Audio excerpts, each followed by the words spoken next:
So need for strategic management. Strategic management की ज़रूरत हमें क्यों पड़ती है?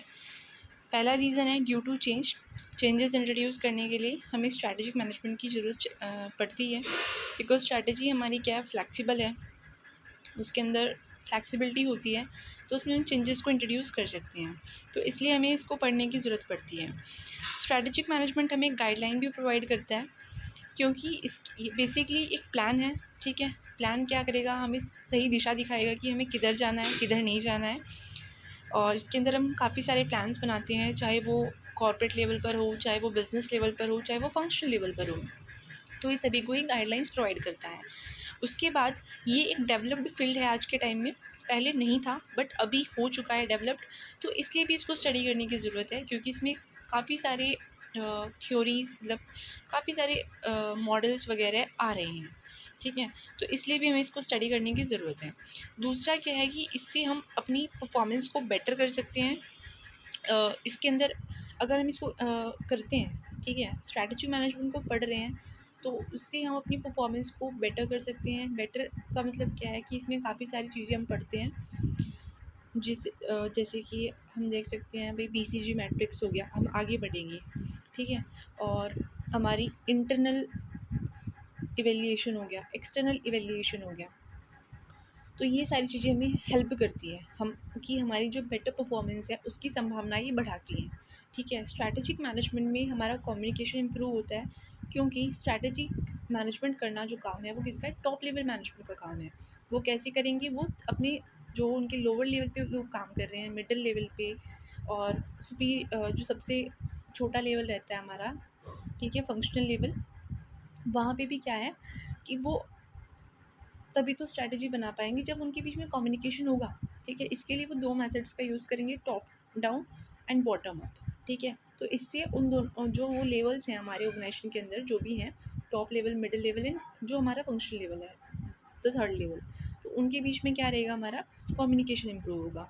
ये सारी एक्टिविटीज़ को कोऑर्डिनेट करेगा, इससे जो हमारा तालमेल है वो सभी एक्टिविटीज़ के बीच में बैठेगा, क्योंकि एक इंटीग्रेटेड कॉन्टीन्यूस कम्प्रीहेंसिव फंक्शन है जो सभी मेजर एस्पेक्ट को ऑर्गेनाइजेशन के कवर अप करता है, ठीक है। इसके अंदर हमने पहली बात करी थी कि हम रिसोर्सेज को एलोकेट करते हैं, और रिसोर्स एलोकेशन इससे हमारा सही जाता है, ठीक है।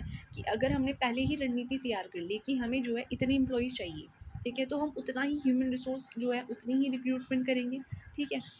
हमें पता है जो हमने स्ट्रैटेजी तैयार की थी कि हमें अपने प्रोडक्ट में ये चेंजेस इंट्रोड्यूस करने हैं और इसके लिए हमें कम से कम 10 लाख का फ़ंड लगेगा, तो उसी हिसाब से हम अपने 10 लाख रुपए अरेंज करेंगे, चाहे वो हम अपनी रिटेन अर्निंग से करें, चाहे हम इक्विटी पे जाएँ, चाहे हम बॉन्ड्स पे जाएँ, ठीक है। तो इससे रिसोर्स एलोकेशन भी अच्छा होता है, ठीक है। और ये मैनेजर को हेल्प करेगा कि वो पूरी होलिस्टिकली सोचे, पूरी ऑर्गेनाइजेशन के हिसाब से हम रणनीति बनाते हैं। रणनीति एक चीज़ नहीं होती, पूरा कम्प्रिहेंसिव है। अगेन मैं इसी बात पे एम्फेसाइज़ कर रही हूँ, ठीक है। अगर आप इन पॉइंट्स को भी ध्यान रखेंगे तो आपको आपके एग्ज़ाम में काफ़ी चीज़ें ध्यान रहेंगी। दूसरा भाई बेसिक बात है, ये डिसीजन मेकिंग में हेल्प करेगा, इसलिए ही मैनेजर्स को स्टडी करते हैं, ठीक है। मैनेजरियल डिसीजंस में ये हेल्प करेगा।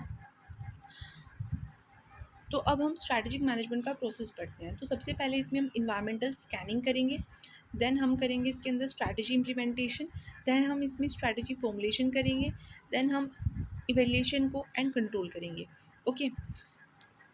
तो सबसे पहले हम इन्वायरमेंटल स्कैनिंग पढ़ते हैं। इन्वायरमेंटल स्कैनिंग में हम क्या करेंगे, जो एक्सटर्नल एंड इंटरनल एलिमेंट्स हैं उनको स्टडी करेंगे, जिससे कि हम ऑर्गेनाइजेशन का फ्यूचर डिटरमाइन कर सकें। तो इसके लिए हम स्वॉट एनालिसिस करते हैं। स्वॉट एनालिसिस आप जानते होंगे वैसे तो, ठीक है। स्वॉट का मतलब होता है स्ट्रेंथ, वीकनेस, अपॉर्चुनिटीज़, थ्रेट्स की एनालिसिस। जो स्ट्रेंथ है हमारी, मतलब ऑर्गेनाइजेशन की क्या कैपेबिलिटीज़ है, ठीक है, जो इनहेरेंट कैपेबिलिटी क्या है वो स्ट्रेंथ होगी। फॉर एग्जांपल ऑर्गेनाइजेशन के पास बहुत अच्छे खासे फंड्स हैं, फाइनेंशियल रिसोर्सेज हैं, तो उसकी स्ट्रेंथ है। दूसरा है वीकनेस। वीकनेस क्या होती है, जो उसकी इनहेरेंट इनकैपेबिलिटी है, ठीक है, मतलब कि उसके पास फॉर एग्जांपल हम ले सकते हैं कि अच्छा ह्यूमन रिसोर्स नहीं है, तो उसकी वीकनेस है, ओके। अब बात आती है अपॉर्चुनिटीज़। अपॉर्चुनिटीज़ क्या होते हैं, ये इन्वायरमेंट में फेवरेबल कंडीशंस होती है इन्वायरमेंट की, जो एक ऑर्गेनाइजेशन अगर उसको ग्रैब कर ले अपॉर्चुनिटी को, तो वो आगे बढ़ सकती है, उसकी ग्रोथ हो सकती है, ठीक है। ऐसे ही थ्रेट्स होते हैं। थ्रेट्स जो हैं वो अनफेवरेबल कंडीशंस होती हैं मार्केट की। फॉर एग्जांपल जैसे कि हम ले सकते हैं मार्केट में अप एंड डाउन हो जाना, रिसेशन हो जाना, तो ये थ्रेड्स की कंडीशन में आ जाते हैं हमारे, ठीक है। तो ये हमारा एक्सटर्नल इन्वायरमेंट का पार्ट है, ठीक है। SW जो स्ट्रेंथ और वीकनेस है वो इंटरनल इन्वायरमेंट्स की स्टडी होती है, और टी हमारी एक्सटर्नल इन्वायरमेंट की स्टडी होती है, ओके। इन्वायरमेंटल स्कैनिंग में हम इंटरनल और एक्सटर्नल इन्वायरमेंट को स्टडी करते हैं। उसके बाद है हमारा स्ट्रैटेजी फॉर्मुलेशन का काम। स्ट्रैटेजी फॉर्मुलेशन में हम क्या करेंगे, हम स्ट्रैटेजी बनाते हैं। स्ट्रैटेजी का मतलब क्या है कि हम एक लॉन्ग रेंज का प्लान बना रहे हैं, development of long range plans जो लंबे समय तक हमारे चलेंगे। इसके अंदर हम अपना मिशन, ऑब्जेक्टिव एंड स्ट्रैटेजीज़ ये डिसाइड करते हैं। तो मिशन क्या होता है, मिशन होता है कि वाई एन ऑर्गेनाइजेशन एग्जिस्ट, कि एक ऑर्गेनाइजेशन एग्जिस्ट क्यों कर रही है, उसके होने का क्या कारण है, ठीक है, वो मिशन होता है। दूसरा है ऑब्जेक्टिव्स। ऑब्जेक्टिव्स क्या होते हैं, एक प्लान, आपने कोई प्लान किया, ठीक है, और आपका किसी उद्देश्य पर पहुंचना है, ठीक है, तो वो आपका ऑब्जेक्टिव है, आपको किसी एंड रिजल्ट को प्राप्त करना है।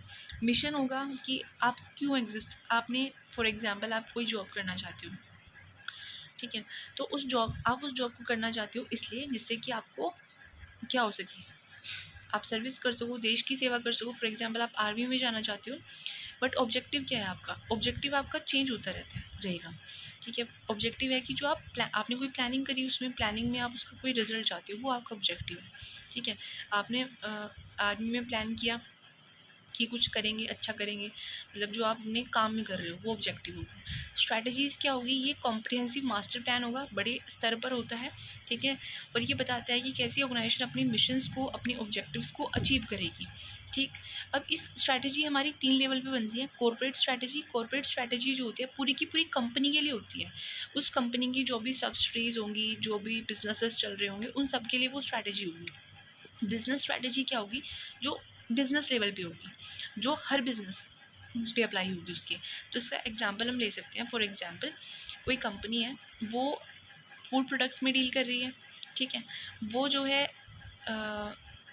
फूड प्रोडक्ट्स हो गया। दूसरा हम फॉर एग्जांपल ये लेते हैं कि वो जो है फर्नीचर मेकिंग इंडस्ट्री भी है, ठीक है, मतलब उसका काम क्या, फर्नीचर मेकिंग भी उसका एक बिज़नेस है, ठीक है, उसका शू मेकिंग का भी बिज़नेस है। तो उसकी 3 बिज़नेस लाइन होगी ना, 3 बिज़नेसेस होगी। तो जो उन तीनों बिज़नेस के ऊपर जो लोग बैठे हैं ऊपर टॉप लेवल पे, तो वो कॉर्पोरेट स्ट्रैटेजी बनाएंगे, और जो बिज़नेस के लेवल पर होंगी, जैसे शू लेवल वाले अलग बनाएंगे, और जो हमने बताया फूड प्रोडक्ट्स वाले अलग बनाएंगे, और एक और लेवल बताया मैंने, कौन सा बताया था, चलो, जो फर्नीचर लेवल पे अलग स्ट्रैटेजी बनेगी। उसके बाद है फंक्शनल स्ट्रैटेजी। फंक्शनल स्ट्रैटेजी क्या होगी, उन बिज़नेस में भी लोग फंक्शंस कर रहे होंगे, कोई मार्केटिंग में होगा, कोई प्रोडक्शन में होगा, कोई फाइनेंस में होगा, ठीक है। तो वहाँ पे भी क्या होगा कि हमें फंक्शनल एरियाज़ की के लिए जो स्ट्रैटेजी फंक्शनल मैनेजर्स बनाएंगे, वो फंक्शनल स्ट्रैटेजी होगी, ठीक है। तो ये सारा हमारा स्ट्रैटेजी फॉर्मुलेशन का काम होगा। नेक्स्ट हमारा आएगा स्ट्रैटेजी इम्प्लीमेंटेशन। स्ट्रैटेजी हमने बना ली है, तो उसको अब इम्प्लीमेंट करना रह गया है, ठीक है। इम्प्लीमेंटेशन में क्या होता है, process by which strategies are put into action through the development of programme, budget, procedure. Programme क्या होगा, प्रोग्राम एक बहुत बड़ा चीज़ होती है भाई। एक सिंगल यूज़ प्लान को आप कर रहे हो, प्रोग्राम होगा कि उसमें आप बहुत सारी एक्टिविटीज़ होंगी, एक बेसिकली एक स्टेटमेंट होगा एक्टिविटीज़ का, जो आपको अपने प्लान को एकम्प्लिश करने के लिए, पूरा करने के लिए चाहिए होगा। बजट क्या होता है, बजट बेसिकली एक स्टेटमेंट होती है कि आपकी कितनी कॉस्ट आएगी उस प्रोग्राम की।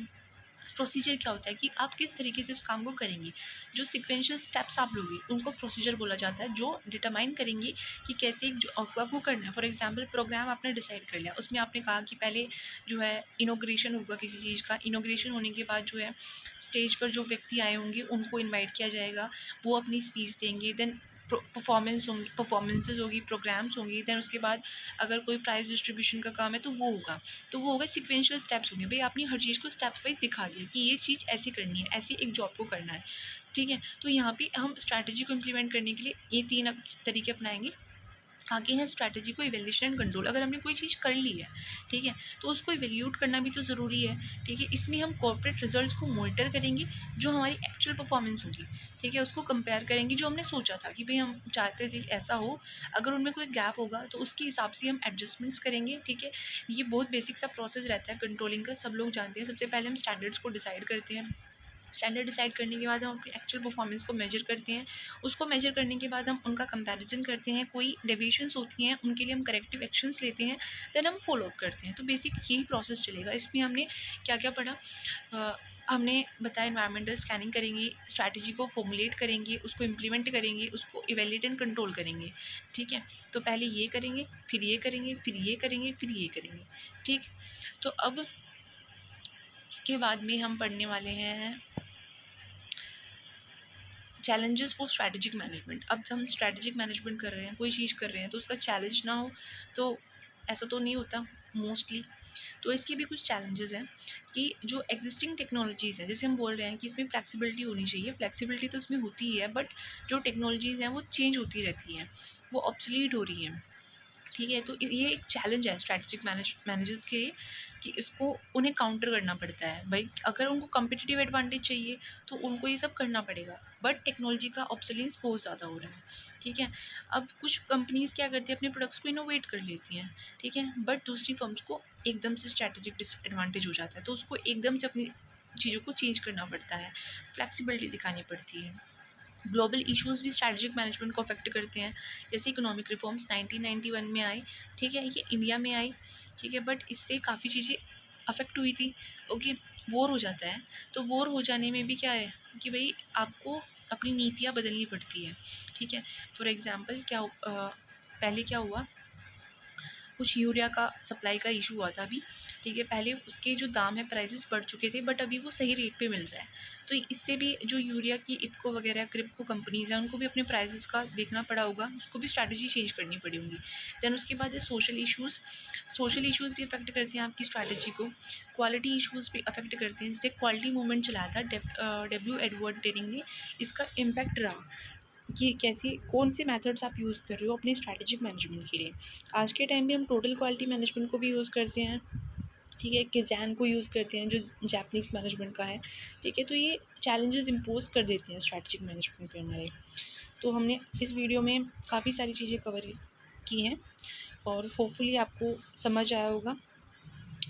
Thank you.